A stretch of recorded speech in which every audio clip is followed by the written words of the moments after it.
las 8:36. Continuamos en Radio Análisis e inmediatamente nuestro panel de conversación. Saludamos a esta hora de la mañana a la editora general de nuestro departamento de prensa, Monserrate Rolano. Buenos días, Monse. Muy buenos días. Y a nuestros panelistas, en primer lugar a la cientista política Javiera Arce. ¿Cómo estás, Javi? Bienvenida. Hola, bien, gracias. Buenos días para ustedes, buenas tardes para mí ya. Estamos más lejos del horario. Es cierto. Bueno, ya la militante de Opoli ha sido, entre otros cargos, su secretaria general, Francesca Parodi. Bienvenida, Francesca, gracias por estar acá. Hola, ¿qué tal? Buenos días. Saludarte, Patricio, Monse y Javiera. Sí, buenos días, Francesca, Javiera a la distancia, buenas tardes. Oye, el tema presidencial está bien, con harta cosa. Este fin de semana se proclama a Carolina Toa por parte del PPD y el Partido Socialista está con un gran signo de interrogación. Eso es un primer dato, ¿no? Lo segundo, que hoy vence el plazo que puso Rodolfo Carter para que Chile Vamos acepte o no ir a una primaria con él. En caso contrario, se iría a Republicanos para competir como senador, lo que llama la atención. O sea, no quiere tanto ser presidente, porque si está dispuesto a ser de candidato a presidente a senador, hay una diferencia ahí, ¿no? Y lo tercero, el debate que se ha abierto, que yo creo que es bien legítimo, sobre el tema de la democracia y los derechos humanos en otras latitudes, a propósito de una entrevista que se le hizo a Janet Jara, donde calificó a Venezuela como un régimen autoritario, dictatorial, pero no así Cuba, quien dijo que tenía una democracia distinta a la nuestra. No sé por dónde quieren partir. Yo les planteo esos tres elementos respecto del tema presidencial. Cada uno es un tema en sí mismo, ¿no? Javiera, ¿qué podríamos decir? A ver, varias cosas. Yo diría que está todo muy movido respecto del escenario presidencial, ya sea en el oficialismo como también en la oposición. Estamos con unas escasas probabilidades, yo creo, de ponernos de acuerdo, y eso también es parte del desgaste precisamente como oposiciones y también de parte del desgaste en el gobierno. Yo creo que lo que está ocurriendo con el caso de esta incertidumbre en el caso del Partido Socialista también es que, bueno, viene de un proceso interno bastante fuerte que fueron las elecciones hace unas semanas atrás.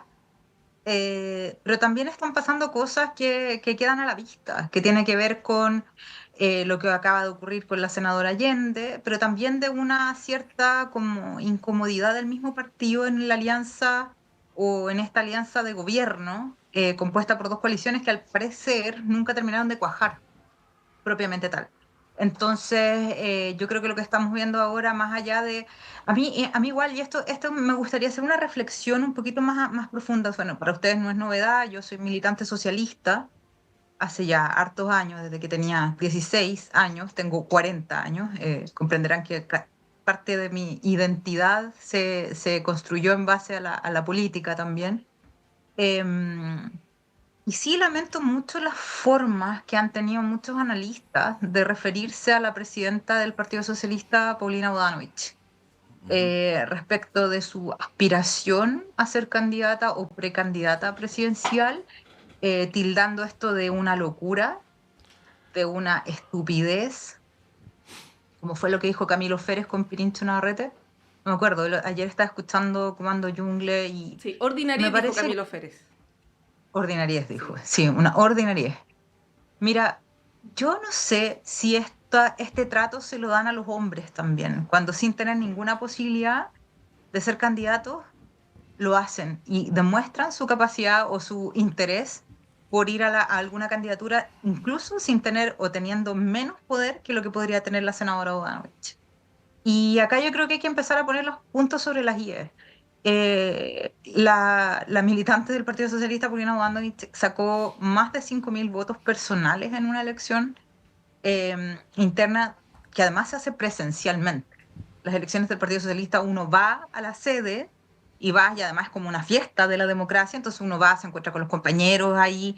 Yo me acuerdo, las elecciones que teníamos siempre en Valparaíso, terminábamos almorzando con los compañeros y después íbamos al conteo de votos. O sea, es todo hay una cultura partidaria que tiene 90 y algo años. O sea, la próxima semana cumplimos 94, 95 años de historia.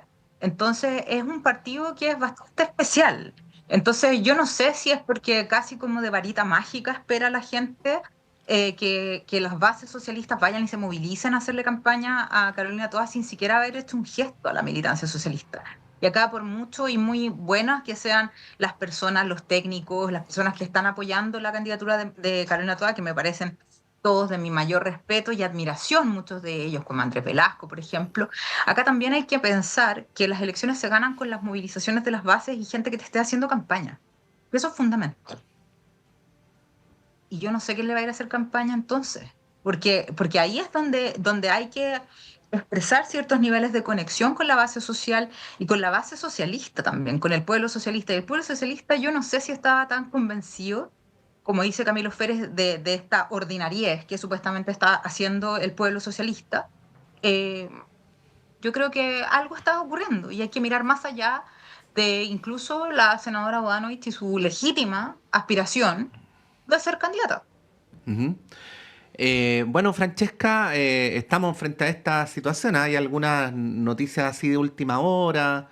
Yo digo con mucho respeto, es un partido más pequeño, pero bueno, el Partido Radical ya, por lo menos su presidente dijo que él estaba por apoyar a Toá o a Bodanovich, ¿no? Mañana Sí, se vamos. había hablado de Meo Se en había su hablado de momento. Meo, de Harold Mayne Nichols, que por ahí podía irse el Partido Radical, pero mañana vamos a saber si efectivamente, perdón, el fin de semana, si es Bodanovich o no es Bodanovich también, ¿no?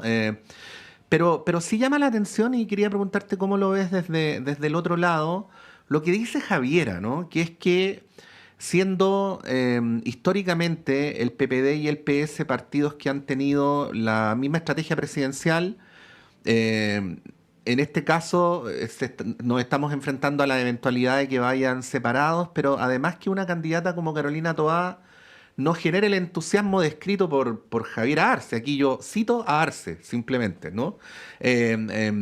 Para el propósito de que mañana, perdón, que durante el fin de semana el Comité Central la pueda ungir. ¿Cómo ves aquello? Oye, son hartos temas, porque nos estamos omitiendo a la oposición, que yo creo que también tiene su propia fiesta. Sí. A ver, yo coincido con lo que dice Javier en un comienzo. Creo que son dos coaliciones que son, en principio, colisiones entre ellas, y de alguna manera esto iba a terminar pasando la cuenta. Creo que el socialismo democrático fue de gran ayuda al gobierno desde el punto de vista de poder dar más sentido de este buque tiene conducción que lo que vimos al principio, cuando, digamos, el primer gabinete, particularmente con la salida de Isquiasiches y la entrada, en este caso, de Carolina Toá, que duda cabe, independiente de la opinión personal que pueda tener del rol que jugó la ministra Toá como ministra del Interior, que más allá en temas de seguridad creo que sí ordenó bastante las filas, así también lo que ha hecho Álvaro Elizalde y de alguna manera el socialismo democrático, que con su experiencia dio la sensación de que por lo menos el gobierno tenía un rumbo, independiente de si me gusta o no ese rumbo. Tampoco voté por ellos, pero creo que de alguna manera hay cuentas pendientes, que duda acá, y yo creo que para el Partido Socialista la salida de la senadora Allende, emblemática, digamos, en la fila, tuvo un costo personal, y eso se vio también con mucho dolor desde la fila socialista. Yo creo, y ahí voy a ser disidente con Javiera. Creo que las justificaciones que da el Partido Socialista a la salida de la propia senadora Allende, exculpando las propias culpas de la senadora Allende, creo que estuvieron un poquito de más, y obviamente tensionaron más el trato, en este caso, con el Frente Amplio. Y también con la figura de Carolina Toá. Yo creo que nunca han estado contentos con la figura de Carolina Toá. No sé cuál es el drama histórico que puedan tener con ella, pero también creo que Carolina Toá va a tener una candidatura presidencial sumamente compleja desde un punto de vista de haber manejado las riendas de la seguridad de este país y lamentablemente ver los hechos de violencia que hemos tenido en el último tiempo, sin ir más allá de lo que pasó ayer mismo en el estadio, independiente que ella no está en Ujú. el Ministerio Interior hoy día, de Seguridad. Entonces yo creo que es un escenario complejo para el Partido Socialista, para el oficialismo en general, por lo que precisamente dice Javiera, son dos proyectos pegados con chicle, que de alguna manera un proyecto llega a imponerse al otro proyecto, básicamente criticando los 30 años, del cual el Partido Socialista fue parte activa de eso, y yo creo que las cuentas pendientes, particularmente en año electoral, son bastante esperables, no deseables, pero sin embargo creo que están dentro de cómo se comporta un año electoral, particularmente en coaliciones tan amplias de gobierno. Y por otro lado, también quiero mencionar, Patricio, Montserrat, si me lo permiten, el tema de Rodolfo Carter, que efectivamente creo que entrar a la patada de los combos, a una disputa electoral, creo que de alguna manera yo espero que Chile Vamos tenga carácter. Yo no soy ni siquiera, partidaria de esa primaria tan amplia, porque creo que tenemos proyectos diferentes, y el hecho de tener esos proyectos diferentes creo que nos podría pasar lo que le está pasando hoy día al oficialismo. Que terminemos los últimos años de gobierno pegándonos codazos entre nosotros y viendo qué hay de las próximas elecciones y cómo de alguna manera puedo sacar un rédito político a proyectos que son diferentes. Y creo que pasa lo mismo con Janet Jara. Y lo digo porque yo siempre he sido bien crítica de las primarias en la oposición, porque creo que ser oposición al presidente Gabriel Boric no nos hace tener un proyecto en común. Nos hace particularmente decir, mira, es que este proyecto no nos gusta, pero probablemente el proyecto que tiene el Partido Republicano o el Partido Libertario o incluso sectores de Carter, que más encima nos amenace con irse a republicanos, que lo encuentro una bajeza, la verdad. Perdón que lo diga.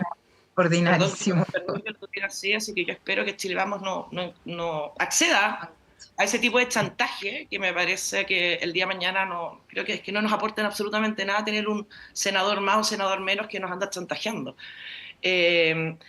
Y con respecto a Jara, muy brevemente, para poder también ser autocrítica, pero también ser crítica con lo que pasa en el oficialismo. Una persona que demuestra valores democráticos diferentes o relativiza lo que pasa en Cuba, donde no hay derechos sociales, donde no hay derechos políticos, y lo relativiza, abre la puerta a una serie de relativizaciones que me parecen graves. Es como que mañana salgan los sectores más pinochetistas de Chile y decir que aquí no hubo una dictadura, hubo una democracia diferente. Entonces yo creo que de alguna manera eso te habla también de, nuevamente, una primaria que agrupa conceptos que para mí son líneas rojas, porque podemos estar en desacuerdo con la implementación de una política pública u otra, pero yo creo donde no podemos tener diferencia, y así también he sido muy crítica con mi sector, es en los valores democráticos. Y yo creo que ahí hay un talón de Aquiles que hoy día pone necesariamente a la candidatura de Jara en un peligro, digamos, del proyecto común que pueden tener en una primaria oficialista. Sí, Sí, solo Javiera. agregar, disculpa, sí, solo agregar en ese sentido que más allá de eso, y ahora voy a hablar como cientista política también y como expresar mi preocupación respecto de este tipo de declaraciones. Yo le tengo un profundo cariño y respeto a la ex ministra Jara, la conozco hace tiempo. eh, Sin embargo, este tipo de cuestiones de decir, por ejemplo, que Cuba es una democracia diferente, si uno analiza todos los índices de democracia que hay en el mundo, en ninguno, en ninguno podría caber Cuba, por ningún motivo. O sea, cuando hay persecución, exiliados, torturados, muertos, donde el Estado controla todos los bienes de producción e incluso todo lo que come la población, no podemos hablar de una democracia. Entonces, acá yo creo que son líneas rojas que hay que empezar a tomar en consideración. Y además, ¿cuál es mi preocupación más profunda de esto? Cuando la democracia se relativiza, cuando tenemos olas de autócratas que están aspirando y llegan al poder mediante la vía institucional y la vía democrática, y empiezan a convertir nuestros países, ya lo vemos en Estados Unidos, pero esto ha pasado en Hungría, en un montón de partes, empiezan a deteriorar la democracia. Este tipo de discursos son dañinos. Y creo que acá hay que ser bastante responsables porque la democracia sí está en peligro. O sea, veamos lo que está pasando en Estados Unidos, cómo el mismo presidente Trump está gobernando a través de decretos, pasándose por cualquier parte el segundo poder del Estado, que es el Congreso. Entonces, ¿queremos eso también para Chile, para decir que es una democracia diferente? No lo sé. Yo creo que ahí estamos pasando, ahí hay una alerta grande. Sí, yo decía que es un debate legítimo porque hay quienes cuestionan a la prensa por insistir en estos temas, ¿no? Particularmente el de Venezuela y Cuba. Yo creo que Venezuela tiene una proximidad con nuestro país por la cantidad de venezolanos que hay en Chile, porque además es un proceso reciente, o sea, el fraude electoral se cometió el año pasado. Y además porque el gobierno, las autoridades venezolanas han sido particularmente groseras e incluso violentas con el presidente Boric, ¿no? Que es el presidente también del Partido Comunista, de la alianza de gobierno. Ujú. Y en el caso de Cuba, yo creo que, claro, es una cuestión histórica del Partido Comunista, yo creo que es difícil sacarlos de esa posición, pero sí creo que es válido preguntarle a los candidatos presidenciales si es que adhieren a principios básicos, ¿no? Como la democracia y los derechos humanos. Creo que es una pregunta legítima. Sí. Ahí, Francesca, preguntarte cómo lo ves, y voy a tratar de explicarlo de la mejor manera posible porque no quiero que nadie, siquiera en una milésima, piense que estoy haciendo empate ni chutear la pelota para el otro lado, pero simplemente quiero partir diciendo que estoy completamente de acuerdo con Monse en que es legítimo y que creo que es muy importante que en los tiempos que vivamos hagamos definiciones claras respecto a cómo nos relacionamos con la democracia. O sea, pregunta número uno, ¿usted está de acuerdo con que las reglas de la democracia nos deben regir? Pero digo aquí y en todas partes y hoy y mañana también, ¿no? Y lo digo porque si hay algo que es insano y que lamentablemente hemos visto es que eh, a veces se es muy bueno para pontificar sobre los valores democráticos del de la vereda del frente y no de los propios, ¿no? Y por eso, Exacto. y por Sí. eso digo y por eso digo que no quiero empatar, pero nosotros aquí tuvimos digo, no en vez de lo que acaba de decir Monse, sino que digo además de lo que acaba de decir Monse, ¿no? Tuvimos, no en una isla en el Caribe a miles de kilómetros de distancia, sino aquí mismo, un debilitamiento de la adhesión a la democracia, por ejemplo, cuando se dio la discusión respecto a los 50 años del golpe, ¿no? Exacto. O cuando a veces se le hacen guiños a liderazgos políticos que, porque eso es lo que tú estás estudiando académicamente, Javiera, formalmente han Mm. sido elegidos dentro del juego democrático, pero luego su praxis en el ejercicio del poder es una praxis que debilita las instituciones y los principios democráticos, ¿no? Y ahí, aquí tenemos en nuestra fauna política local admiradores de Trump, Sí, pues, de admiradores de Bukele. Bukele, admiradores de Bolsonaro, y así sucesivamente. Entonces, yo creo que es una oportunidad para mirar el cuadro completo. Insisto, no estoy sacando la pelota de la interpelación a la candidata Jara, porque me parece absolutamente legítima, sino que creo que es una buena oportunidad como para renovar nuestras credenciales si es que efectivamente las queremos renovar, ¿no? ¿Cómo lo ves tú? ¿Yo o la de Javi? Tú, Francesca, sí. Ah, ya, Fran- ya. A ver, yo estoy absolutamente de acuerdo contigo, Patricio, y yo creo que independiente que probablemente yo con Javiera tenemos puntos muy distantes con respecto a lo que, no sé si los que el país necesita, pero sí las respuestas para dar o sea, el camino para dar esa respuesta a esas necesidades. Tengo la seguridad de que tengo con ella un valor en común, que es el respeto a la democracia, al Estado de Derecho y el necesario fortalecimiento de este. Y también yo siempre lo he dicho, o sea, creo que los sectores políticos más radicales siempre se pierden con tener sus villanos favoritos, es decir, lo que pasa en el país del lado, si es de mi color, no es tan malo, aunque supuestamente no lo quiera para mi país. Yo he sido crítica a Bolsonaro, he sido crítica a Bukele, soy muy crítica de Trump, particularmente ahora aún más crítica. Yo no celebré el triunfo de Trump bajo ningún punto de vista, sé que mucha gente de mi sector sí lo hizo. Eh, y yo creo que ahí también es también el llamado a aislar, digamos, a los extremos o a las personas que de alguna manera adhieren a valores que son, en este caso, antidemocráticos. Y creo que tenemos que ser muy fuerte en eso, porque yo creo que cuando el Estado falla, desde el punto de vista particularmente en seguridad, creo que la tentación de abrazar los populismos es muy grande. Cuando tú ves, por ejemplo, reacciones de repente a hechos puntuales, de violencia extrema, como pasó cuando le hicieron la emboscada a los 3 carabineros en Arauco, o incluso el otro día cuando mataron a esa pareja en Granero, en su casa, a balazo. Inmediatamente saltan las penas de muerte, las sillas eléctricas, las guillotinas, y hay que ojalá apedrearlos en la mitad de la plaza. Y creo que es natural desde parte de la ciudadanía sentir un sentimiento de revancha y justicia, que creo que es muy legítimo, pero creo que ahí están los llamados también de poner los paños fríos y de alguna manera proponer soluciones o medidas concretas que de alguna manera se ajusten a los estándares internacionales, obviamente, al derecho a los derechos humanos, al respeto a los derechos humanos, entendiendo que el Estado no puede estar matando gente para hacer justicia. Entonces yo creo que ahí es donde se necesita más calidad democrática, más convicción democrática. Y es por eso que yo, particularmente desde mi sector político, yo soy una persona que me considero de derecha, liberal, me gustan las reformas, soy reformista absolutamente, pero también de salir a apuntar con el dedo cuando uno de los nuestros se equivoca y relativiza algo que es tan fundamental. Y por eso, nuevamente, Patricio, contradiciendo a todo lo que dice mi partido y toda mi coalición, yo no estoy ni por una primaria amplia, porque creo que esa amplitud puede cometer el mismo error que cometió el oficialismo hace 4 años atrás, básicamente con agruparse con personas que no pensaban igual.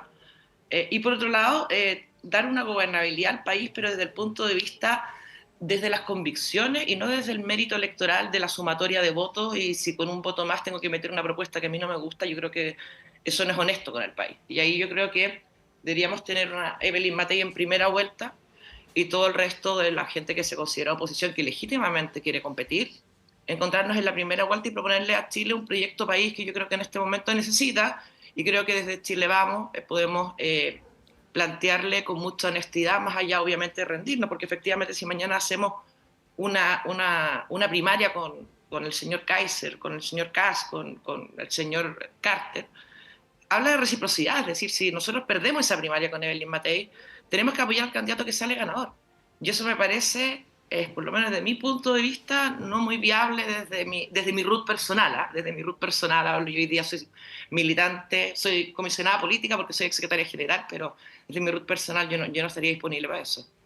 Sí, pues porque además el CERVEL desechó la posibilidad de candidatura de Jimena Rincón, por eso estamos en esta situación con una posible primaria de 2, cosa que, por ejemplo, el presidente de RN se ha opuesto, ¿no? Que si no hay una primaria que incluya por lo menos a 3 figuras de la oposición, estaría mejor por descartar. Ahora, igual es raro porque los 3 partidos de la coalición ya proclamaron a Matei. Entonces, esto de meter a Carter como que Además no es militante. procedimentalmente extraño, ¿no? Porque no va en representación de ninguno de los 3 partidos.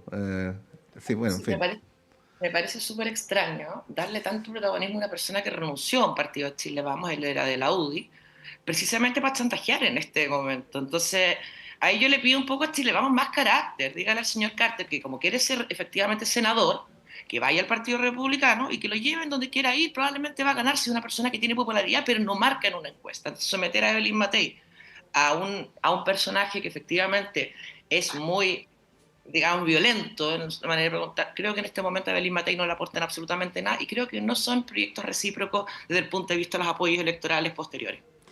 Bien. Disculpa, y ahí sería como meter una persona que no tiene ni una capacidad de competir con la candidata favorita y que además está liderando las encuestas. O sea, yo no sé qué ganaría la candidata Matei en una primaria con esta persona. O sea, no tiene sentido. Carter la va a debilitar porque no creo que se vuelva un dirigente amable ahora, digamos, a estas alturas, digamos, o a propósito de la candidatura. Para poner a la candidata en ese sentido, si tú hicieras, por ejemplo, un mono como el que hicieron, no sé, con el con el senador Osandón, con el senador Kass, Piñera, como lo que hubo el 2017, ahí sí, un mono te funciona bien. Pero ahora, y con Carter, y en representación de quién iría Carter, o sea, esa es como la gran pregunta, y además chantajeando, como, no, mal. Sí, se ve poco viable ahí la primaria. Tenemos que hacer un alto, pero a la vuelta les queremos proponer algo que ustedes de alguna manera lo deslizaron, ¿no? El fallo del Tribunal Constitucional respecto de la destitución de la senadora Allende, que salió ayer en la tarde. Había un plazo de 30 días, pero se demoró bastante menos, que entrega elementos interesantes para que podamos desglosar a la vuelta de la pausa. Son las 9:01. Hacemos un breve corte y a la vuelta seguimos con las conversaciones.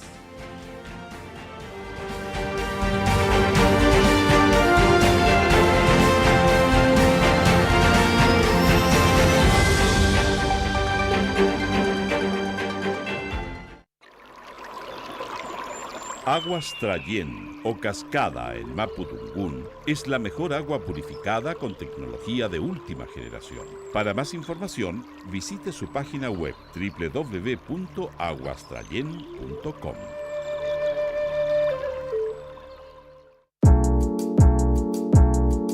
La Universidad de Chile te invita a participar en una nueva versión del Diplomado en Educación, Memoria y Derechos Humanos, impartido por el Departamento de Ciencias Históricas de la Facultad de Filosofía y Humanidades, junto al Museo de la Memoria y los Derechos Humanos. Este diploma de extensión busca capacitar teórica y prácticamente a profesionales vinculados a la educación, los derechos humanos y las memorias, con el objetivo de construir un mundo más justo desde el conocimiento y la reflexión. Diplomado en Educación, Memoria y Derechos Humanos. Más información en filosofia.uchile.cl/extensión.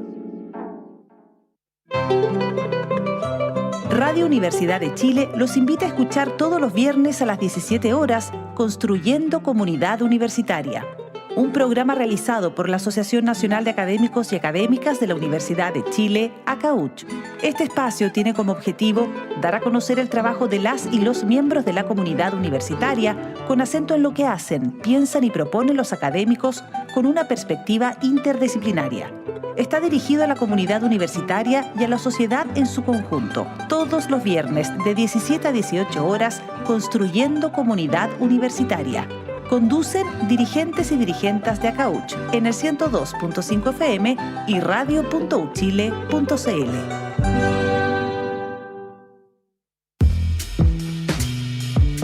¿Cómo les va? Soy David Ponce, conductor y periodista de Altavoz, y les invito a sintonizar nuestro programa cada sábado y domingo a las 7 de la tarde por Radio Universidad de Chile.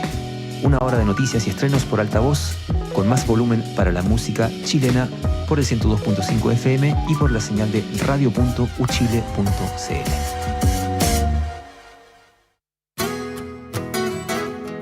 Sala Máster de Radio Universidad de Chile les invita a disfrutar la voz y las canciones del destacado cantautor nacional Alexis Venegas, quien regresa a este escenario con un concierto titulado Gaviota a 4 guitarras. Junto a destacados músicos invitados, Alexis Venegas celebrará en Sala Máster el regreso a sus manos del máximo galardón obtenido en 2004 tras ganar el Festival de la Canción de Viña del Mar. Gaviota a 4 guitarras, junto a Alexis Venegas, en Sala Máster. Miércoles 30 de abril, 19:30 horas. Entradas disponibles en Portal Tickets y más información en salamaster.cl. Saludos a todos nuestros auditores y auditoras de Radio Universidad de Chile. Les habla Jan Flores Quintana, cientista político, y les invito a escuchar todos los miércoles a las 22:30 horas el programa Memorias de Futuro. No se pierda el programa radial de historia más escuchado de Chile, solo en el 102.5 FM Radio Universidad de Chile, la radio que piensa.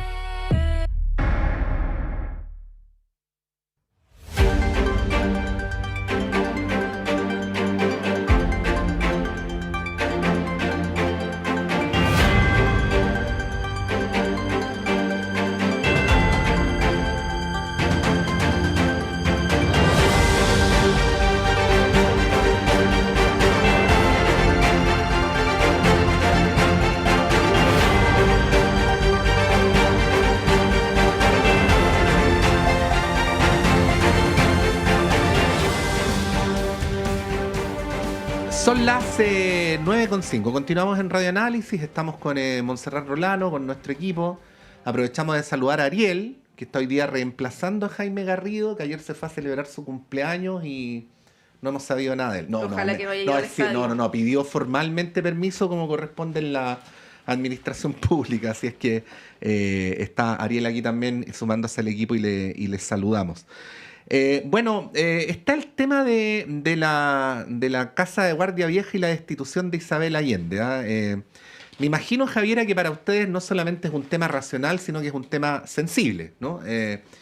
Pero está también por el otro lado la discusión que se ha dado respecto a cómo tienen que funcionar las instituciones, ¿no? Por ejemplo, viene hoy día una carta del abogado Jorge Correa Sutil, donde hace una reivindicación de la tradición que ha de tener el Tribunal Constitucional, de fallar en estricta correspondencia con la Constitución y de no dejarse llevar por este discurso que se volvió explícito, de que eventualmente los ministros tenían que votar este tipo de cuestiones en favor de sus simpatías o cercanías políticas, ¿no?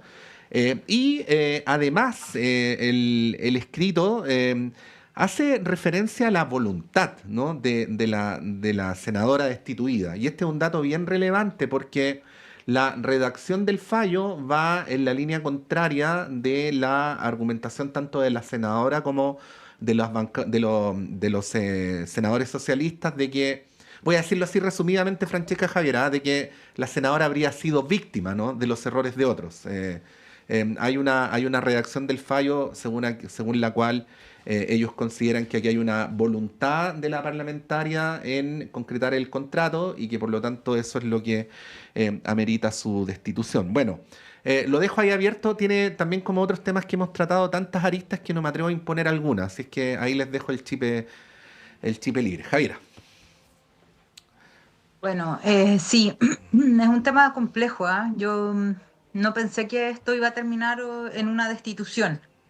Ahora sí, yo creo que hubo un error. Yo ahí difiero un poco de algunos de mis compañeros de partido, y que ese error, por lo menos uno esperaría que se asumiera, que hubiese esa falta como de cuidado en la revisión de los documentos. Ahora, a mí me parece que si el contrato no se efectuó finalmente, o hubo una revocación del contrato, no estoy tan cierta que esto merecía la destitución finalmente. Y acá yo voy a diferir de algunas visiones. De hecho, estaba preguntándome hace algunos días sobre los efectos que podría tener una decisión de estas características, y me acordé, escuchando a la senadora Allende en el hemiciclo del Senado, de lo que ocurrió con Dilma Rousseff el 2016 en el Senado en Brasil, cuando fue destituida por el impeachment. Los efectos colaterales de ese impeachment en la democracia brasileña fueron impresionantes. La democracia brasileña nunca volvió a ser lo que era. Nunca ha sido un dichado de democracia tampoco, pero era una democracia un poco más abierta y el presidente sí tenía mucho poder. Y luego de eso, el presidencialismo de coalición brasileño comenzó a hacer una transformación bien compleja y se transformó en una especie de pseudo parlamentarismo o régimen semipresidencial. Pero no es un semipresidencialismo a la europea, es un semipresidencialismo que está atravesado por visiones burguesas, oligarcas, y también con una incapacidad política del presidente de poder gobernar y llevar a cabo sus mismas propuestas y su mismo programa, y eso se ha demostrado en el último gobierno del presidente Lula, que ha sido terrible para él poder hacer las políticas públicas y tomar decisiones. Entonces hay una relación ejecutivo-legislativo que se empieza a deteriorar y finalmente empieza a crujir, porque la gente no ve la capacidad política que tenía en su momento el ejecutivo brasileño para poder hacer políticas públicas y políticas tan exitosas como Bolsa Familia, por ejemplo, o las políticas que implementó Dilma en algún momento para que más de 20 millones de personas salieran y adquirieran vivienda. Entonces, que estamos hablando de presupuestos más o menos grandes. Bueno, Francesca, yo soy media especialista en política brasileña, entonces me voy a extender un poco en eso y voy a estar un poquito como sesgada. Pero ahí escuchar a la senadora Allende, que ella asume y dice que sí, que en parte debió haber sido más cuidadosa respecto de esto, me parece que acá la medida es desproporcionada. Me parece que es una medida que... Y ahí mismo, leyendo, por ejemplo, al rector Peña, a quien merece mis respetos académicos muy fuertes y que yo, por lo general, siempre en este último tiempo he estado muy de acuerdo con sus reflexiones, me parece que el Tribunal Constitucional es un tribunal político, no es un tribunal jurídico. Y cuando tenemos esa distinción...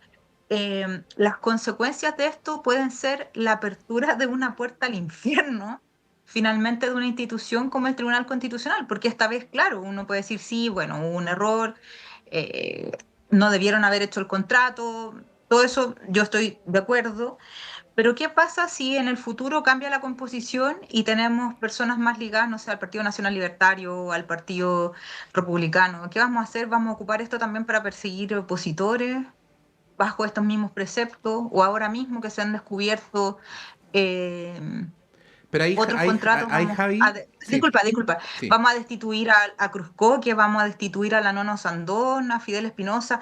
O sea, Sí, pero mira, ahí te lo pregunto de vuelta y luego vamos a Francesca, porque la idea no es dejarla fuera de la conversación, pero ya que tocaste el punto. Hace días entrevistamos a Cristian Riego, ¿no? Y Cristian Riego decía lo siguiente. Eran los constitucionalistas progresistas, y se refería concretamente a Fernando Atria, quienes denunciaban al Tribunal Constitucional porque operaba ilegítimamente como una tercera cámara que no era elegida por el pueblo, ¿no? Ustedes se acuerdan que hace 10 años atrás era la principal línea argumental de Fernando Atria, que era que tú, Javi, tú, Francesca, yo íbamos a votar y elegíamos diputados y senadores, pero aparte había unos caballeros que luego aparecían por ahí y señoras en algunos casos que decían, esta ley no va, esta ley tampoco va, ¿no? Cuando había otra correlación de fuerzas. Exactamente. En el TC, Entonces, lo que Cristian Riego criticaba era que lo que ayer Fernando Atria denunciaba como ilegítimo, ahora se exigía por parte del mismo sector. O sea, que tal o cual integrante del tribunal vote de acuerdo a el sector político al que pertenece. Entonces, ahí aparece algo, Javi, ahí te lo planteo fraternalmente para promover la discusión, ¿no? Que puede parecer una inconsecuencia, ¿no? O está bien o está mal que el Tribunal Constitucional sea una tercera cámara, ¿no? Y en este caso no es una ley, pero se entiende que va en el mismo sentido, ¿no? o sea, yo creo que esto debió haber sido en proporcionalidad a los delitos o al delito supuestamente que se cometió. O sea, yo sé que esto no tiene una apelación, pero por eso se aspira como que tenga criterios políticos. Yo nunca hice una crítica ni nada porque no es mi especialidad el tema de los tribunales constitucionales. De hecho, Claudia Hayes es mucho más especialista, ella trabaja más áreas del derecho, yo trabajo política comparada, institución, no tengo idea del Tribunal Constitucional. Pero sí, como cientista política me hago estas preguntas también, más allá de eso. O sea, para mí el Tribunal Constitucional es un tribunal político y todo el tiempo ha actuado de esa manera también. Entonces me parece que esta medida es un poco desproporcionada y hacia dónde vamos a llegar. Entonces ahora, claro, destituyeron a Allende, ni siquiera se efectuó finalmente ese contrato, se echó todo hacia atrás. Y ahora, pero sí tenemos diputados y senadores que sí tienen contratos firmados y que sí recibieron la plata hace ya un tiempo. ¿Los vamos a echar también? Esa es mi pregunta. Deberíamos, o sea, si ¿no? vamos a aplicar deberían echarlos, po. Sí, pues lo ¿O no? dijo hace un par de días Pablo Tolosa acá de la UDI también. Sí, Entonces sí. ahí me pregunta que esto puede igual generar o abrir una puerta, gracias como al criterio súper jurídico y muy blanco y muy probo, y que puedan tener legítimamente estas ministras del Tribunal Constitucional. Pero a mí me parece que de repente lo correcto es enemigo como de lo bueno, o no sé si habrá sido lo correcto, pero me parece que hay una desproporcionalidad respecto de este caso, sí, en particular. Bien breve, ¿Y cómo se marca eso? Sí, bien breve, porque hablamos mucho en este bloque. Sí, perdón. sí, para que hable la Monse también. No, pero bien breve, solamente respecto a lo que tú decías, Javiera, y no digo necesariamente que yo esté de acuerdo, pero para agregar otro elemento, ¿no? Que esto que tú planteas está contenido también en el fallo del tribunal, porque se pregunta el tribunal en su fallo si aquí se estaría vulnerando la voluntad democrática, ¿no? Al haber destituido a la senadora. El argumento de la defensa de la senadora Claro. Allende. Y lo que se contesta es que, voy a leer textual, la regla busca garantizar que quienes ejerzan tal función pública lo hagan dentro del marco constitucional. El incumplimiento de una inhabilidad expresa es una causal legítima de pérdida del mandato popular, porque se trata de una condición constitucionalmente establecida para la permanencia en el mismo. Y por lo tanto, su aplicación no vulnera la democracia, sino que la resguarda. Al contrario, claro. Francesca, bueno, sí.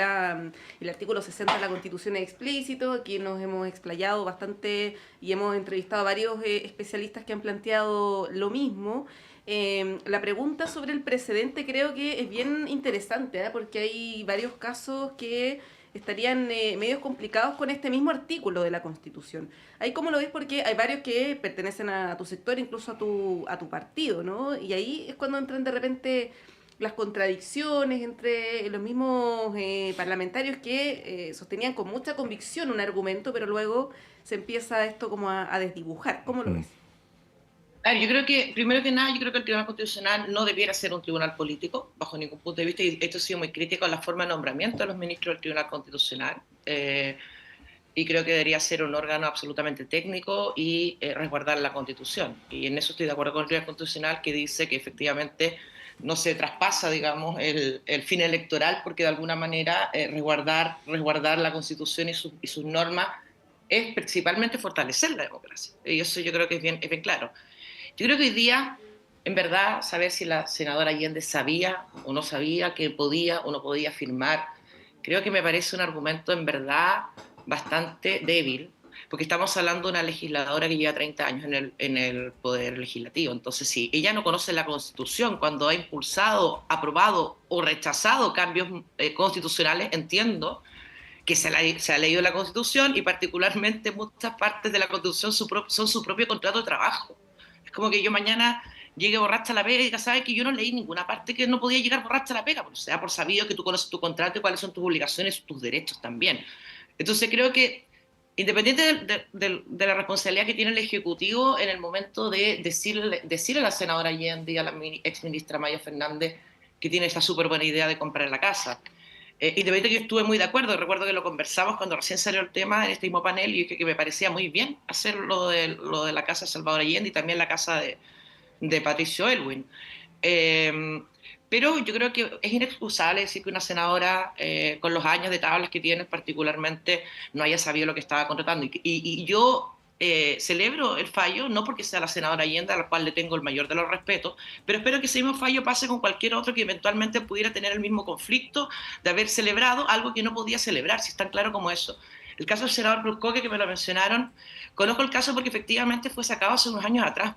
Y él cuando firma el contrato con el Estado, en este caso de la Casona La Junji, él no era ni ministro ni diputado, y después no fue extendido ya siendo parlamentario. Entonces el caso y el artículo 60 está escrito en verdad, hasta que para que yo lo entienda no siendo abogada, es bien claro: en el ejercicio de sus funciones celebre un contrato con el Estado. Es muy claro. Entonces, revisemos todos los casos. Y ¿saben qué? Yo creo que aquí no a las defensas corporativas. Yo entiendo el dolor que puede tener el Partido Socialista. Yo creo que la senadora Allende hoy día es la persona más emblemática que puede tener el Partido Socialista, y bien que así sea. Pero tiene que tener la misma rigurosidad. Yo no sé si el Partido Socialista, si esto lo hubiera pasado, no sé, a Coteo Sandón, estaría diciendo el mismo argumento, que le parece desmedido, que esto es un tribunal político. No, no es un tribunal político, esto es un tribunal jurídico, y yo soy muy crítica de cómo se nombran los ministros del Tribunal Constitucional, precisamente para no caer en estos pero ¿cómo? Dos ministros que eligió Gabriel Boric votaron en contra de Isabel Allende. Pues Isabel Allende se equivocó, reconozcámoslo, si ya. Entonces, pongamos la vara en alto y no le pidamos después a la ciudadanía que respete la Constitución cuando los legisladores no son ni siquiera capaces de leerse. Sí, yo muy cortito, porque la senadora Allende dijo: desde el gobierno nadie me advirtió, un poco ella planteando que la responsabilidad estaba allí. Y solamente como comentario o hipótesis, a propósito de estos casos que se conocieron por un reportaje de The Clinic el día miércoles o martes, claro, puede esto explicar por qué no se le tomó el peso al tema, ¿no? Claro, como una práctica quizás extendida, o que varios de alguna manera incurrían en ella, un poco guardando las proporciones, lo que pasaba con el financiamiento irregular de la política, ¿no? Todos sabían que era algo ilegal, fuera de la norma, pero como todos lo hacían, o muchos lo hacían, se le quitaba un poco de dramatismo al tema, ¿no? Puede ser que haya ocurrido eso, porque si no, cuesta entender que autoridades en ejercicio, que asesores del gobierno no le hayan puesto la relevancia que tenía este tema. Sí. Javi, quiero ir un... Sí. Ahí solo un tema que, de nuevo lo mismo. Entonces, si la responsabilidad es compartida, ¿cómo se hace cargo el gobierno de esto?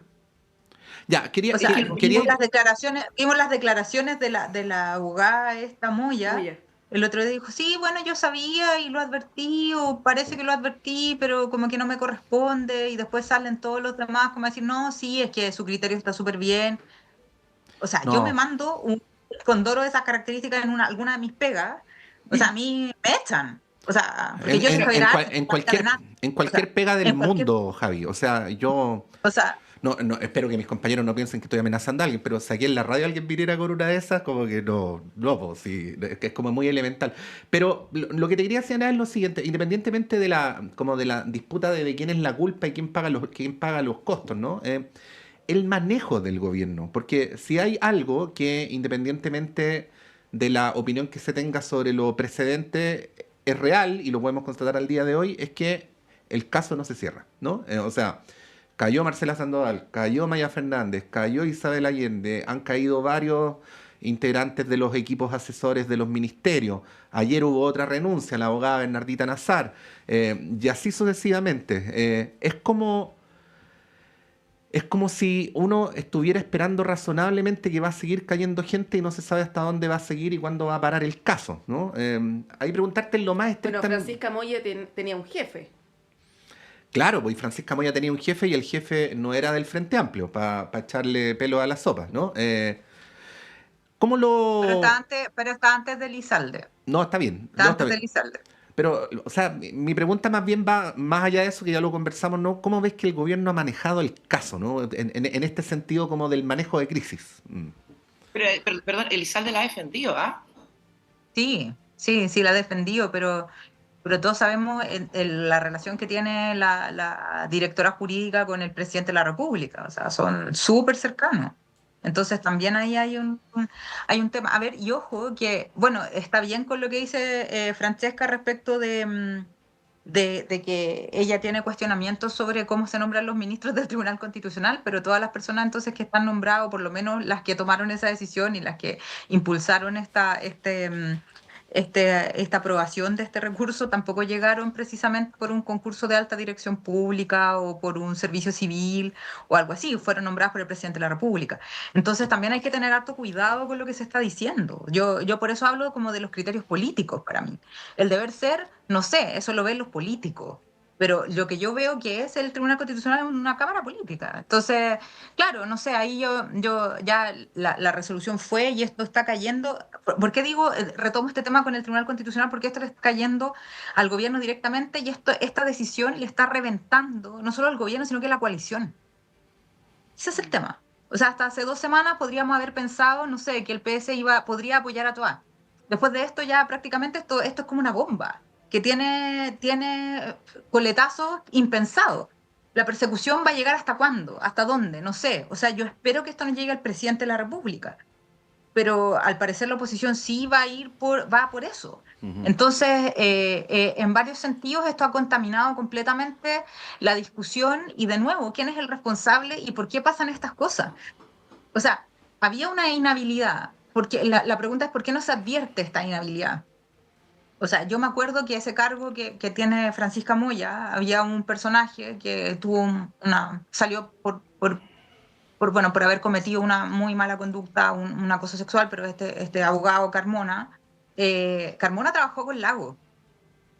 Y Carmona, de hecho, entiendo que Francisca Moya trabajó con Carmona. Lagos le decía la República. Y Lagos no firmaba ni un documento si el director jurídico de las Express no lo leía. Uh-huh. Entonces, ¿de qué estamos hablando de este cargo en particular?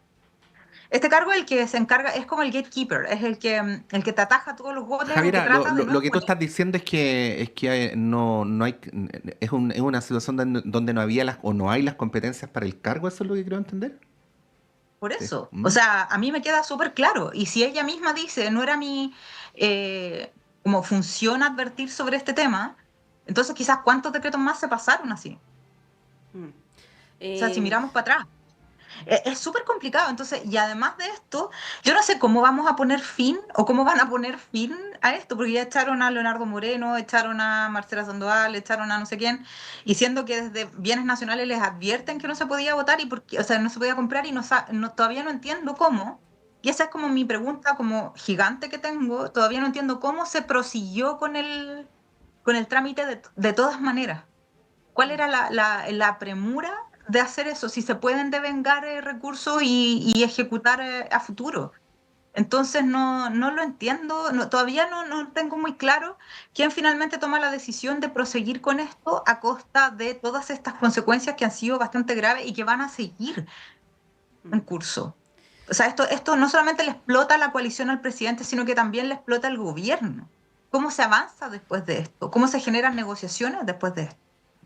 Sí, bueno, claramente información que no conocemos, ¿no? Y que probablemente en el transcurso de los días y las semanas las vayamos conociendo por goteo, lamentablemente, lo que es nocivo para el gobierno, que intenta tener un control de la agenda, ¿no? En su último año.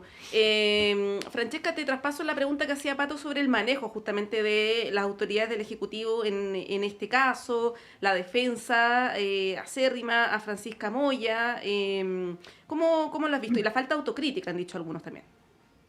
Yo creo que el manejo de este gobierno en crisis ha sido nefasta, de Manuel, desde el punto de vista de todos los escándalos, ya sea desde el caso Convenio, lo que pasó con José Monsalve, ahora lo que pasó con la senadora Allende, pero me parece muy mala, y vuelvo a insistir, y no tengo nada contra la senadora Allende, de hecho creo que es una persona que tiene una trayectoria que en gran parte respeto y admiro, de hecho, desde el punto de vista de su templanza.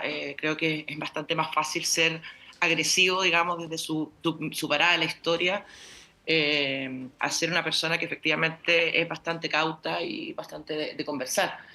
Pero que salga el presidente a decir que aquí la trayectoria de la senadora Allende ha sido la máxima, si nadie pone en tela de juicio eso. El día que se hizo el cambio de gabinete de Janet Jara para poder hacer su salida presidencial, a su candidatura presidencial, yo nunca he visto un cambio de gabinete donde se le dedicaran minutos a otra persona que no fuera a los retos que tenía el país para adelante en esa cartera, o al ministro entrante o al saliente.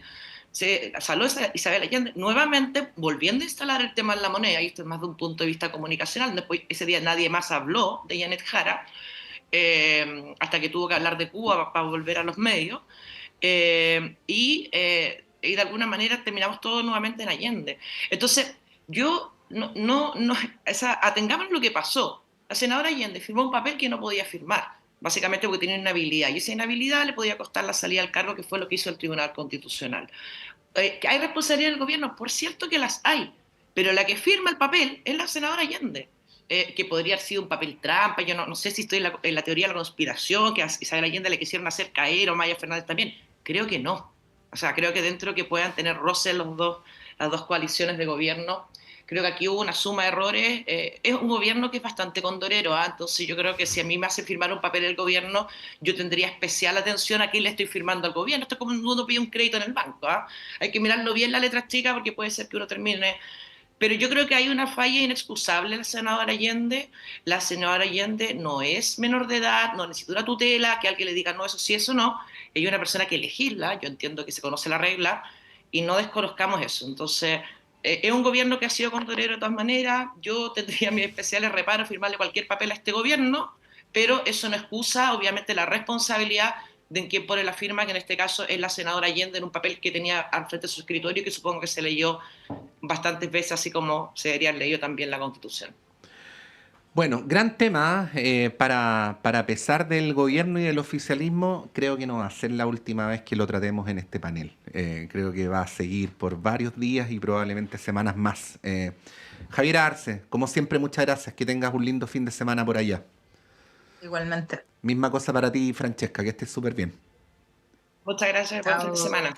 Vamos a ir un breve alto con Monse, y a la vuelta está Claudio Medrano con ustedes. La clase de marketing digital de hoy tendrá por tema identidad en Internet. Cómo agregarle valor a tus contenidos en redes sociales. Yes. ¿Sabían ustedes que sus perfiles en redes sociales no son suyos? ¿No? No, porque la red social solo se los presta, y si se van de ella, el contenido se pierde. Sí. Entonces, la idea es que su perfil siempre lo complementen con una dirección propia en Internet. ¿Y cómo se hace eso, profe? Fácil, solicitando su dirección en .cl. www.nic.cl, y luego conectarla a su red social preferida. ¡Buena! Por 9.990 pesos al año, construye tu identidad digital.